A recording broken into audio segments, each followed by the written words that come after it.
Welcome to Sleep Stories by Oliver Penn. I am your host, and you have found your way here at exactly the right hour.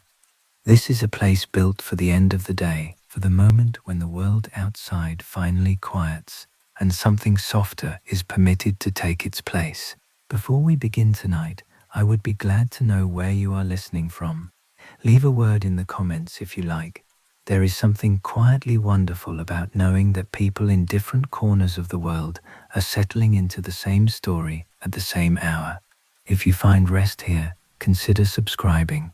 New stories arrive regularly, and there will always be a lamp lit and a chair waiting. Now, set everything down. Whatever the day has left behind, let it wait until morning. It will keep. Make yourself comfortable. Close your eyes if you are ready, and take one slow breath. Tonight, I will take you somewhere unhurried, somewhere the light is always amber, the rooms are always warm, and the night outside is always still. All you need to do is listen. The coach set Eleanor Vane down at the top of the village at 7:20 in the evening, which was later than she had planned and earlier than she had feared, which was more or less the way Eleanor had always experienced arriving in new places. A mild disappointment contained within a mild relief, the two things so evenly balanced that the net result was simply arrival, which was what mattered. She stood on the road with her trunk beside her and her leather satchel over one shoulder and looked down at Port Carrow for the first time. The village descended in two irregular rows of stone cottages to the harbour below, and the harbour itself was visible from where she stood as a dark crescent of water held between two arms of granite pier. Its surface caught the last of the October light in long broken reflections that shifted as she watched, silver and pewter and the deep grey-green of the sea beyond the harbour mouth. The fishing boats were moored close along the inner wall, their masts making a bare winter forest against the dimming sky. The lights of the village were beginning to show in windows, not the steady gas light of Bristol where Eleanor had lived for 11 years, but the warmer and less certain light of oil lamps, each one slightly different in its colour and its brightness, as though each cottage had made its own arrangement with the dark. The October air carried everything at once. Salt first and strongest, the particular salt of a working harbour that was not the clean salt of open sea, but something denser, layered with the smell of fish and tar and wet rope and the cold mineral quality of old granite that has spent centuries in conversation with the tide. Beneath the salt, the faint sweetness of coal smoke from cottage chimneys, and beneath that, barely there, the particular autumnal note of bracken and wet earth from the headland above. Eleanor breathed it in slowly and felt something she could not immediately name. Not nostalgia, because she had not been here before, but something adjacent to it, the sensation of a place that felt already known. She was 41 years old. She had been an archivist with the Bristol Maritime Records Office for 14 years, working through the accumulated paperwork of 2 centuries of West Country sea trade with the patient thoroughness that the work required and that Eleanor, by temperament, naturally supplied. She was good at it.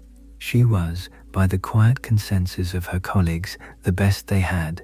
She could read a 19th century harbourmaster's hand with the ease of a scholar reading print, could identify the significance of a single anomalous entry in a 1,000-page ledger, could follow the thread of a single vessel's history through decades of partial and contradictory records with the focused attention of someone who understood that the gaps in a record were often as informative as the entries themselves. She had come to Port Carrow to catalogue the harbour records, 2 centuries of ledgers, correspondence, tide tables and vessel registrations stored in the harbour office above the quay, gathering dust since the last harbourmaster had retired 7 years ago, and the harbour itself had declined to something smaller and quieter than its history suggested it had once been. The Maritime Records Office had known about the Port Carrow collection for some years. It had taken Eleanor's particular persistence to arrange the commission, what she had not told her colleagues, because it was not the sort of thing one told colleagues, was that she had wanted to come here specifically. That Port Carrow was not simply another catalogue job, but something she had been working toward for 3 years, since she had first encountered the name in a Bristol merchant's correspondence and felt, without being able to explain why, that there was something here worth finding. She had spent 14 years learning to trust the feeling. She had not been entirely wrong about most things in her professional life, but there was something else she had not said to anyone, which was more personal and less certain than the professional instinct.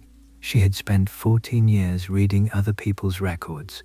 She had spent 14 years understanding the lives of people she had never met through the evidence they had left behind, their ledgers and their letters and their logs and their margins. She had come to understand in the quieter moments of her working life, extremely good at knowing other people through their records. She was considerably less certain about her own. She was 41 years old. She had a good career and a moderate income, and a set of rooms in Bristol she kept with careful efficiency. She had colleagues she respected, and a small circle of friends, and a widowed mother in Exeter she visited twice a year. She had, in other words, the full complement of the things that constituted a respectable professional life, arranged with the thoroughness she brought to everything. What she did not have, and had been aware of not having with increasing clarity over the past several years, was the feeling that the arrangement was pointing at anything in particular, that there was a direction to it, that the days were accumulating towards something rather than simply accumulating. She had come to Port Carrow for the records. She suspected she had also come for something else, though she could not have said what. A boy of perhaps 12 appeared from the nearest cottage and offered to carry her trunk for 6pence, which Eleanor accepted. He led her down the village lane without speaking, which suited her. The lane was cobbled and steep, and the air grew denser with harbour smell as they descended, the cottage walls pressing close on either side, their granite faces dark with evening damp. Lamplight showed in the lower windows, families settling into their evenings, the smell of supper drifting out through the gaps around old doors. A cat watched from a windowsill, with the professional assessment of a creature that has evaluated a great many arrivals and found most of them unremarkable. The harbour office stood at the landward end of the East Pier, a low stone building with 2 small windows facing the harbour and a door that had been painted dark red at some point in the past and had weathered to the colour of old rust. A lamp burned in the left-hand window. Someone had been told to expect her. Eleanor paid the boy, thanked him, and knocked. The woman who opened the door was perhaps 70, small and brisk, with white hair pinned severely, and the expression of someone who has managed practical matters for so long that impracticality has ceased to be a category she recognizes. Her name was Mrs. Polglaze, and she was the widow of the last harbourmaster, and she had been, she made clear in the first 30 seconds of their acquaintance, the one who had written to the Maritime Records Office 3 years ago requesting that someone come and look at the records before another winter got into them. "Come in then," she said, stepping back. "You're later than I expected. The coach was delayed at Truro." "I'm sorry." Mrs. Polglaze made a sound that acknowledged the information without accepting the apology. She showed Eleanor through the narrow entrance into the main office, where a fire had been built up in the small iron grate and a lamp burned on the central table. The smell here was different from the harbour smell outside, old paper and lamp oil, and the particular damp salt that had worked its way into the very stone of the walls over 2 centuries of tidal weather, and underneath all of it, very faint, the smell of something that had been kept for a long time in a place that cared about keeping. Eleanor had encountered that smell before in other archives, and it always produced in her the same response, a slight quickening of attention, a sense of readiness. The records were arranged on shelves along 3 walls, the oldest at the top, the most recent below, their spines turned outward in various states of legibility.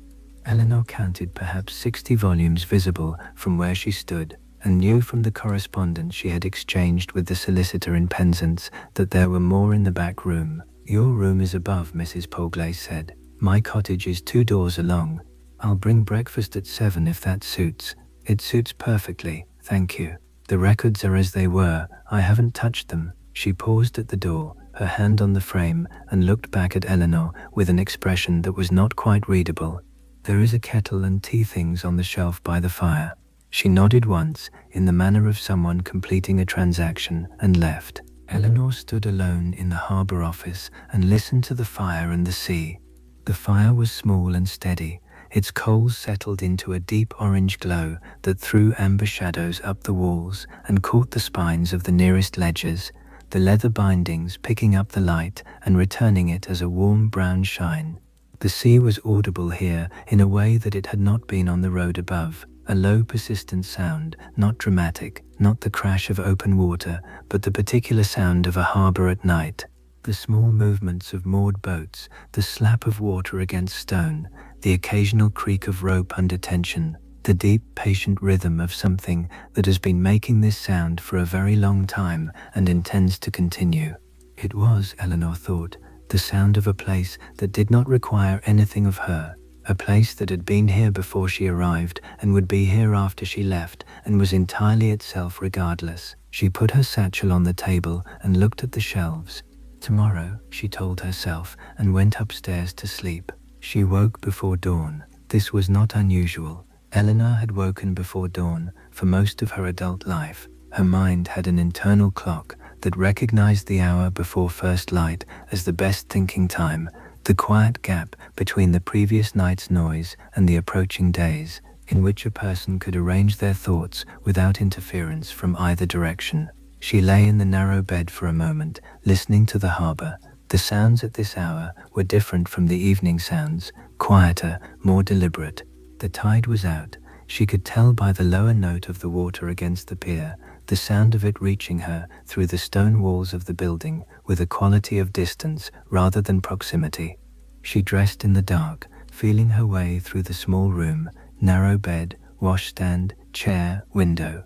The window looked toward the harbour, and when she stood at it, she could see the water as a dark surface barely distinguishable from the dark sky, the moored boats as shapes rather than objects, the eastern pier as a long low shadow, and at the end of the headland beyond the harbour mouth, the lighthouse, its beams sweeping across the water every 8 seconds, clean and reliable and entirely indifferent to the particular night or the particular year or the particular woman standing at the harbour office window watching it. She counted the flashes twice to be certain. 8 seconds. She went downstairs, made tea with the kettle missus. Paul Glassy had left, the match flaring briefly in the dark, the gas lamp catching, the small sound of the flame adjusting itself to the wick, and in the lamplight, before the October dawn had any intention of arriving, she opened the first of the harbour ledgers. The ledgers were extraordinary. Eleanor had handled hundreds of harbour records in 14 years. She knew what they looked like, the particular combination of official precision and human idiosyncrasy, the way formal columns of vessel name and tonnage and cargo were inevitably invaded by marginal observations, by the harbourmaster's small notations about weather and tide and the particular quality of a given day. Most harbourmasters wrote these marginalia with the brevity of men who were accustomed to saying what needed to be said in as few words as the information required. Port Carrow's records had all of this and something more. The earliest ledger dated from 1698. Eleanor began in the middle, as she always did. She had learned that the most useful approach to a new archive was to find its heartbeat before attempting to understand its full extent. She opened the ledgers from the 1840s, the decade when, according to the Bristol merchant's correspondence that had first brought Port Carrow to her attention, the harbour had been at something close to its peak. The 1840s records showed a harbour in full operation, 40-50 vessel movements a month in the busy seasons, tin and copper from the mines inland, fish and salt and timber, the whole complicated commerce of a working Cornish port, carried in and out on the tides, with the efficiency of a system that had been operating for generations and knew its own rhythms. The harbourmaster's hand in this decade was confident and economical, the entries made with the practiced ease of someone who had been making them for 20 years. But what drew Eleanor's attention was not the official entries, it was the margins. The harbourmaster of Port Carrow in the 1840s. His name was William Polglass, she noted, the same name as the woman who had opened the door the previous evening, had used the margins of his ledgers with a freedom that was unusual even for the period. Most harbour masters confined their marginal notes to weather observations and brief practical remarks. William Polglass had written something closer to a running commentary on the harbour and its life, observations about individual vessels, about weather and light and tide, about the people who came and went through his harbour. It was the record of a man who paid very close attention to ordinary things and who believed, without appearing to have examined the belief, that the attention was worth recording. He wrote about the boats with the particularity of someone who knew each one by character rather than by name. The Mary Grace, a lugger out of Mousehole, he described as a vessel that always seemed to be arriving with relief, as though the sea surprised her every time she survived it. The Constance, a larger ketch that made regular runs to Bristol, was crewed by men who sang while they worked, a sound that reached the harbour office on quiet mornings before the boat itself was visible, arriving across the water as a kind of announcement. He wrote about the weather with the precision of a man who had spent 30 years reading it. The particular quality of October light on the granite pier, the way it came in low from the southwest and struck the wet stone at an angle that made the surface appear almost luminous for the 20 minutes before the sun dropped below the headland. The way the harbour smell changed before a storm, becoming denser and more urgent, as though the sea was communicating something it had decided you needed to know. The sound the water made against the east wall on nights when the swell came in from the southwest, lower and more deliberate than any other direction, a sound that had, he wrote, always seemed to him more like a statement than a noise. He wrote about the people. Not extensively, not with the fullness of a diary. These were still harbour records, still professional documents, but in the margins, beside certain entries, brief observations accumulated that were something more than professional notation.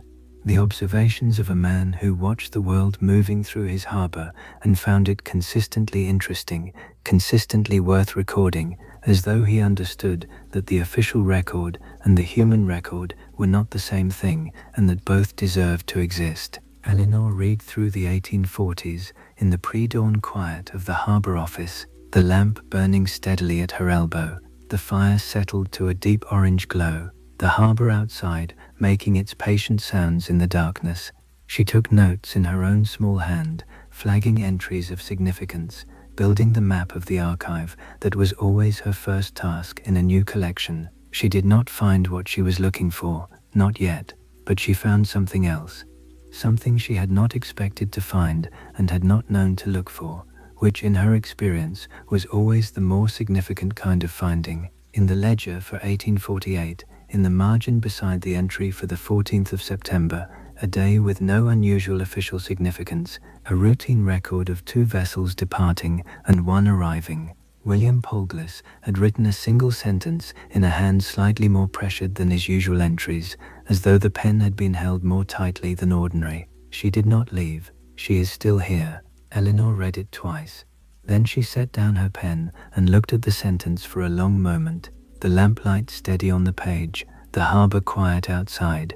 The official entry beside it recorded the departure of a vessel called the Elara, a brigantine registered at Falmouth, cargo unspecified, destination listed as Lisbon, a routine entry in every visible respect.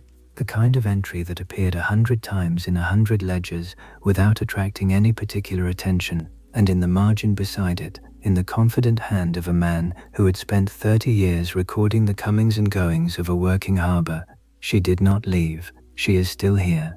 She reached for the next ledger. Mrs. Polglass brought breakfast at 7 as promised. Bread and butter and a pot of strong tea and 2 eggs, carried on a tray with the efficiency of someone who has been performing this service for a long time and considers commentary unnecessary.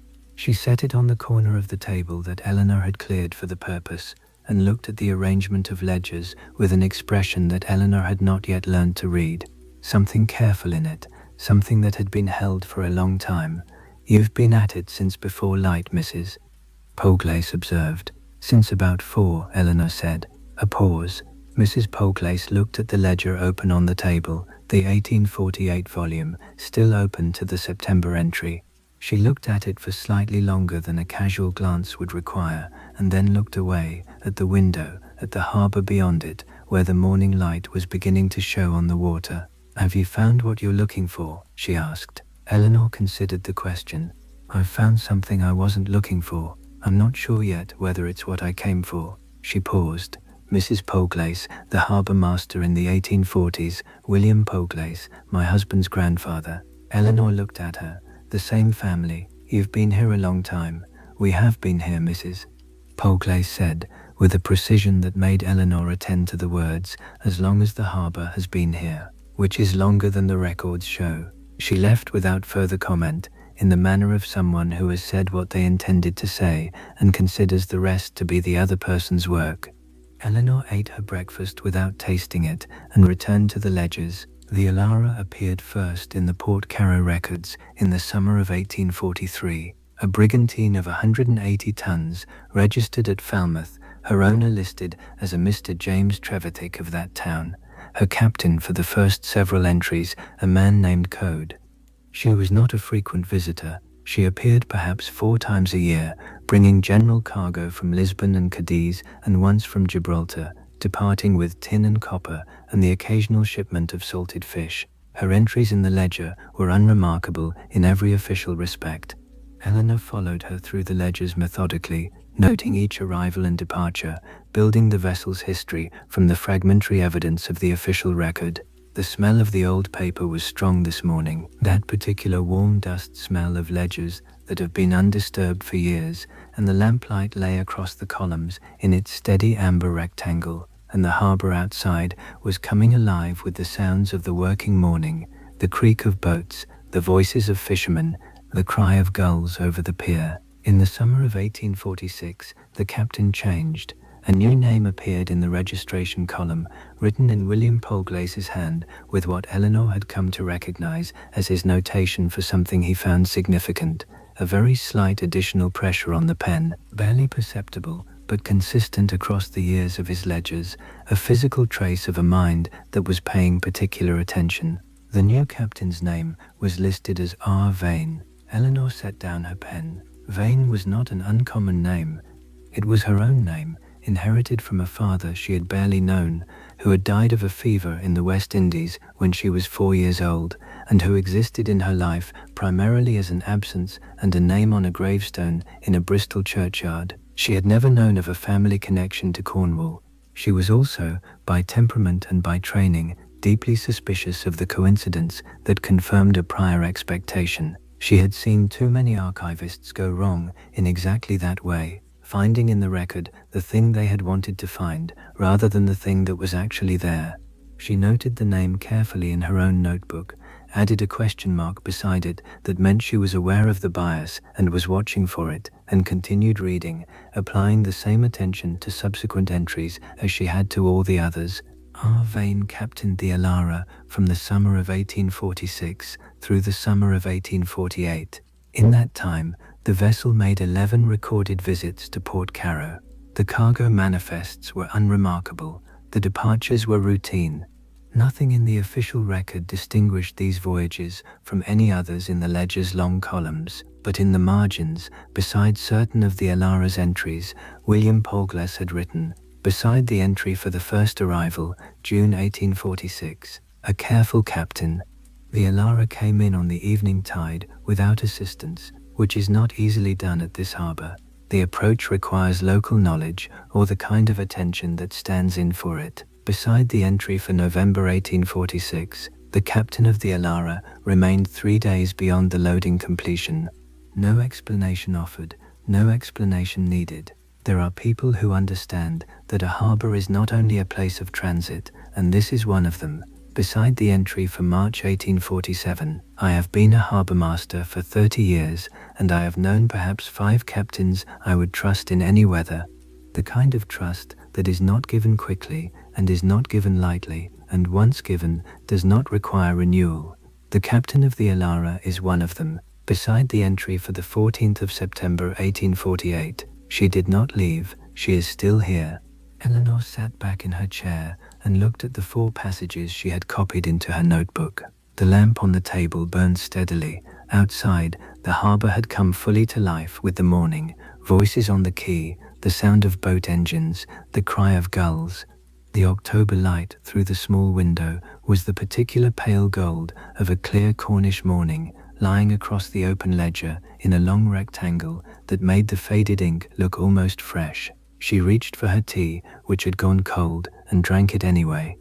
Then she rose and went to the back room to find the records from 1848 and 1849. She worked through the day without stopping except to eat the soup Mrs. Polglace brought at noon, and to tend the fire when it dropped too low. The afternoon light shifted and faded. She lit a second lamp at 3 o'clock. The harbour outside moved through its own rhythms, the boats going out, the boats returning, the particular sounds of a working day on a working quay. Eleanor heard it all at the edge of her attention and registered none of it. She was reading. The Elara did not appear in the Port Carrow records after September 1848. This was not unusual. Vessels changed their routes, owners sold them, captains moved on. Eleanor checked the Falmouth registers she had brought with her for reference and found the Elara listed through 1851 under a different captain, making runs to the Mediterranean that did not touch Port Carrow. After 1851 she disappeared from the records entirely in the way that vessels eventually disappeared, not with any announcement, simply by ceasing to appear. But something else had appeared in Port Carrow in the autumn of 1848. Something that Eleanor found not in the harbour ledgers, but in a smaller volume, bound in dark green cloth, that she had taken from the back of the lowest shelf while searching for a specific tide table reference. The volume was unlabelled on its spine, and when she opened it she found that it was not an official harbour record at all, but a personal journal written in William Polglace's hand, the same hand she had been reading all day, but in a different register, less compressed, less official. The hand of someone writing for themselves rather than for the record, the letters slightly looser, the lines slightly less even, as though the pen were being held differently, not with the economy of professional notation but with something more like relief. She almost set it aside. It was not what she had been commissioned to find. She was here to catalogue the official records, not the harbourmaster's private papers. But the first entry she read stopped her hand before she could close the cover. October 1848. R. Vane has taken the cottage at the end of the North Lane. The captain's quarters, they used to call it, from the time when visiting masters sometimes stayed the winter if the season had been difficult and the vessel needed more work than the port could complete before the weather turned. No one has stayed there in 15 years. She has taken it for the winter at least, she says, and perhaps longer. She has brought 3 trunks and a considerable quantity of books and what appears to be surveying equipment, which I confess I did not inquire about directly, though I noted it. The village is curious but discreet. Discreet is one of the things I have always valued about Port Carrow. It is a place that has learned to hold what it is given. Eleanor read this and then read it again. The lamp burned at her elbow. The fire had dropped again and the room had grown cooler, and she did not notice either of these things. R. Vane, the captain of the Elara, who had not left on the 14th of September 1848, who was still here. She turned the pages carefully, following the journal entries through the autumn and winter of 1848 and into the spring of 1849. William Polglace had written irregularly. Some weeks had daily entries, others had none. But a picture assembled itself, gradually and with the clarity of something that had been waiting to be seen. R. Vane, Rebecca, Eleanor read in a November entry where William Polglace had used the name for the first time, as though he had been given permission to do so and had waited until he had been the captain of the Elara for 2 years, which was the fact the ledgers showed. What the ledgers did not show, what no official record showed or could show, was that she had done so as a man, or rather as the outward appearance of a man, which had been necessary and which she had managed with the complete competence of someone who had decided early that necessity was not an argument against capability. She had grown up in a seafaring family on the north coast of Cornwall, William wrote, the eldest of 4 children. and had been at sea in some capacity since she was old enough to be useful on a boat. She knew the water with the particular knowledge of someone who had not learned it from books, but from the sea itself, in all weathers, from childhood. When her father died and the family's small fishing operation passed to her brothers, who were younger and less experienced, and who would learn in time, but did not know yet what they did not know, she had made the decision that William described with a careful neutrality that Eleanor recognized as the notation of someone who had thought about it carefully and arrived at a considered position. She did what was required. She had the knowledge and the ability. She found a vessel whose owner was more interested in results than in asking questions, and she sailed it. In September 1848, something had changed. William did not say directly what. He wrote around it with the discretion of someone who had been a harbourmaster for 30 years and understood the difference between the information that belonged in a record and the information that belonged in silence.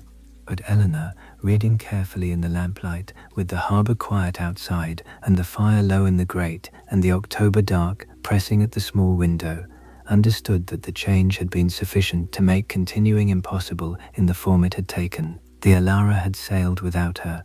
She had stayed. She is writing, William noted in December 1848. She has set up a desk at the window of the cottage at the end of the North Lane, the window that overlooks the harbour, and I can see the lamp burning there in the evenings when I walk back along the North Lane toward home. A small, steady light. She is recording things, she tells me, while she remembers them clearly. She has not said what things. I have not asked. There are certain questions that a harbourmaster learns over the course of 30 years not to ask, not because the answers would be unwelcome, but because the question itself would be an intrusion into a space that belongs to the person answering it, not to the person asking. Eleanor sat with this for a long moment. The lamp burned. The harbour was very quiet now, evening having arrived without her noticing, the sounds of the working day having given way to the smaller, more deliberate sounds of a village settling into night. A boat creaked against its mooring. Water moved softly against the east pier wall. Somewhere on the quay, a door opened and closed, and then silence again, and the sea beneath the silence, patient and unchanged. She thought about the window in the cottage at the end of the North Lane, and the small steady lamp burning in it in the December evenings of 1848, and the woman sitting at the desk beneath it, writing down the things she remembered while she remembered them clearly. She thought about what it meant to have done what Rebecca Vane had done, to have seen clearly what was required, and to have done it, regardless of what the world's categories permitted, to have carried that doing for 2 years, through 11 voyages, and the accumulated weight of a life lived at one remove from itself, and then to have arrived here, in a cottage at the end of a North Lane in a Cornish village, and to have sat at a window overlooking the harbour and written. She turned to the final pages of the journal. The last entry was dated March 1853. Rebecca Vane died on the 14th of this month, quietly, in the cottage at the end of the North Lane, in the bed that had been hers for 4.5 years. She was 43 years old. She had come here meaning to stay a winter, and she stayed her remaining winters, which were 4, and each of them was her own, which I believe she would have considered the most significant fact about them. The harbour charts she made are in use along this coast, and will be in use after all of us are gone. Her account of her years at sea I have placed with her other papers in the harbour office, where it will remain among the records of this harbour that she knew and charted, and in her way served. The harbour will keep what it keeps. That has always been its nature, and it is a good nature. Eleanor sat for a long time with the journal closed in her hands. The lamp on the table burned its steady amber. Outside, the lighthouse on the headland sent its beam across the dark water every 8 seconds. She could see the pulse of it through the small window, that clean, reliable sweep of light across the harbour surface. 8 seconds, 8 seconds. The sea made its patient sounds against the stone. She thought about Rebecca Vane, who had sailed as a man and stayed as herself and died at 43 in a cottage overlooking the harbour she had charted. Eleanor opened her notebook and turned to a fresh page. She wrote, Rebecca Vane, Master of the Elara, 1846 to 1848. Port Carrow, 1848 to 1853. The harbour kept her. Then she reached for her pen and began to write. She wrote until the lamp needed trimming and trimmed it and wrote on. The fire dropped to coals and she did not notice. Eleanor wrote until nearly midnight. She rose and banked the coals and trimmed the lamp to its lowest setting, not out, just low, a small amber point in the dark office, and climbed the narrow stairs to her room. She got into bed and listened to the sea. She was asleep before she had finished the thought. She stayed in Port Carrow for 3 weeks. On her last evening, she walked the north lane to find the cottage. It was occupied now, a light in the window, smoke from the chimney, and she did not knock. Then she walked back along the north lane toward the harbour office, where the lamp was burning at the window and her own writing waited on the table beside the ledgers. She had begun something, she intended to continue it, and that is where we leave Port Carrow tonight, in the amber light of a harbour office where the records have been read and the lamp burns steady and low at the window, in the sound of a Cornish sea against old granite, patient and unhurried, the same sound it has made against these stones for 2 centuries and more, in the lighthouse beam crossing the dark water every 8 seconds, finding its way through the dark as it always has, as it always will. Sleep now. The harbour will keep, the records will keep, and somewhere on the Cornwall coast, on a night very much like this one, the tide moves in and out of a small harbour that the world has mostly forgotten, and the water makes its quiet sound against the pier, and the boats rest at their moorings, and the lighthouse counts its seconds in the dark. Everything is very still and very quiet, and the stars above the headland are very bright. Rest well,